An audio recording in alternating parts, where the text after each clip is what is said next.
So a little update. We filmed for a brand from Camarillo. We definitely needed more time on set, which I'm glad we got. I already knew that this was going to happen. I did talk to the client and I told him that 3 hours wasn't enough. People always think that projects take less than they actually do. And even filmmakers, some filmmakers, especially the newer ones, always think that a couple of hours is going to be more than enough for a full shoot. Realistically, to get what you need, you should definitely not try to film everything in a couple of hours. It also depends on how crazy your scene is and how many scenes you have and what movements you have, etc.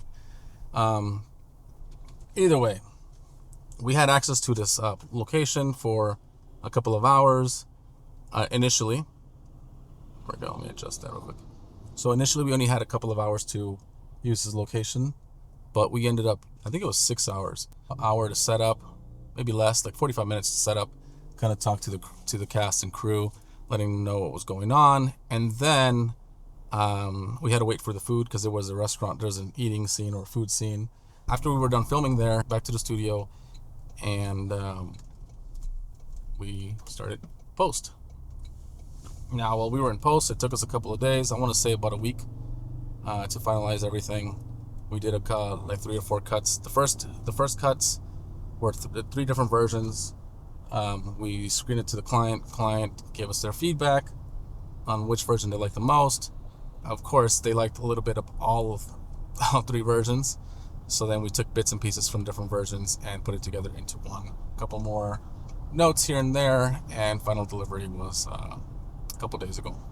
We also did the vertical shoot that we've been planning on shooting for a while. We didn't shoot the whole thing. We only shot a scene, and for that scene, it was about 2 pages, about 2 to 3 minutes long. We blocked out a whole day. The crew landed at the house around 11 in the morning. We already had a bunch of the camera stuff set together, a lot of the gear already ready, and we spent a couple of hours just prepping for the shoots, kind of talking over what the shots were going to be.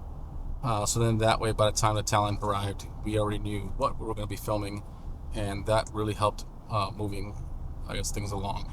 And again, this is just for a camera test, so it didn't need to be crazy perfect, but we were trying to get it as close as we can because we are going to be showing this to other producers and to other vertical companies. The first shot started rolling around 3 p.m. and around 4 or 5, we started losing daylight super quickly. One of the things that is very difficult, I guess, is realizing this is a vertical and not a feature film. Some of the feedback that we got from the cast that worked a bunch of these verticals, they were actually telling me that I needed to make the dialogue that I needed to worsen up the dialogue a little bit, that it was too good for a vertical. I mean, I guess it's kind of a compliment, but a little bit more action, and that, eventually that'll make for a perfect vertical.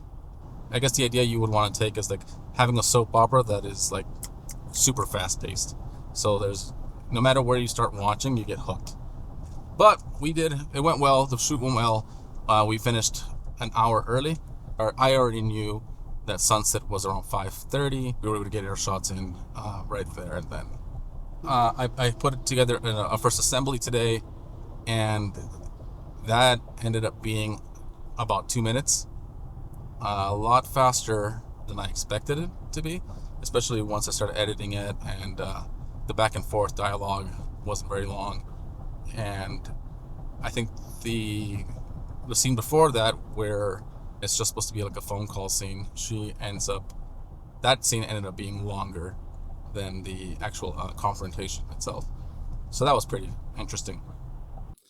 All right, we're back in the studio. I'm finally not sick. So real quick, do me a favor. We just started this channel, and we really appreciate if you guys give us a like and a subscribe.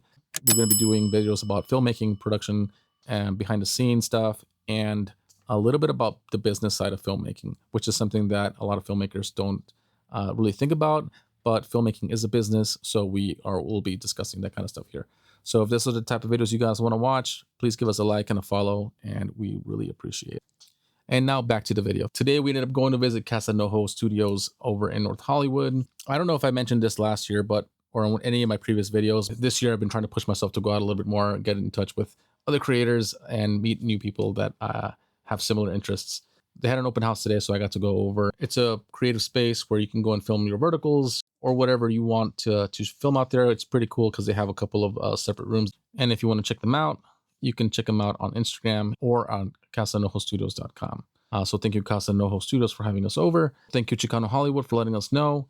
And if you guys don't know about Chicano Hollywood, make sure you check them out as well. They're on Instagram at Chicano Hollywood and also on the website at chicanohollywood.com. We have a shoot again tomorrow with one of my regular clients and MTA, so Metro, LA Metro. And the rest of the night, I'm going to be prepping all my gear. We are shooting verticals again tomorrow. So that means that both my camera setups have to be vertical. I know some people shoot horizontally and then just crop the vertical spot here, but I don't like doing it that way. I feel like it gives me room for error. At least in the past, when I have shot that way, I always I tend to forget that this is what we're shooting. Even with the frames, I tend to forget that this is all we're getting, and it's just better for me as an operator or as a director or whatever, to see exactly what we're going to be seeing. It does away with the distractions, and I get to see exactly what we're going to be filming. So that's the way I like it. So tomorrow's going to be a cool shoot. I will get some BTS of that, so then that way I can show you guys on the next video, and all the gear that I bring with me on that. I'm not going to show you guys today because I'm still packing and getting it ready for tomorrow, but stay tuned for that.